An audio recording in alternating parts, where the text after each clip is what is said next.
এই শীতের সকালে ঘুম থেকে উঠতে মন চায় না, তার উপর দিয়ে নাকি সকাল সকাল ধান কাটতে হবে, আবার না কাটলেও নাকি ঘরে জায়গা দিবে না।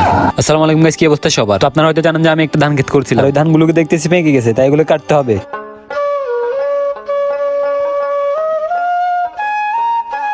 মানে গ্রামের সকালের দৃশ্যটা একটু 4K অ্যাকশনে নিতে চাইছিলাম আর কি। আর এতে এই অবস্থা। তো যাই হোক, এরপর আমি আস্তে আস্তে ধান কাটতে শুরু করলাম। যদিও আমাদের সাথে জমিগুলো আমাদের আগে কেটে ফেলছে ধান, আর এখন আমাদের গুলো কাটতেছি আমি। যদিও আমার ধান কাটতে কোনো সমস্যা হইতেছে না, কারণ আমি আগে থেকে ধান কাটার জন্য এক্সপার্ট।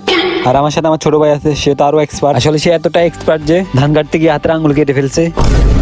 তো যাই হোক, এরপর আমরা পুরো একদিন কাটার পর প্রায় 70 কেটে ফেলছি, মানে 100% কেটে ফেলছি। এরপর যেটুকু ছিল ওইটুকু এরপর দিন কাটতেছি, মানে এখন কাটতেছি। আর ভাই কাটতেছি তো কাটতেছি, কোনো টাকা পয়সা নাই। তারপরে এত কষ্ট করার পরে যদি ঘরে কিছু টাকা চাই, তখন বলে ঘর থেকে বাইরে যেতে। আর আমারও তখন কিছু করার থাকে না, তখন শুধু আমি তাদের কথা শুনি আর হাঁ করে তাকিয়ে থাকি।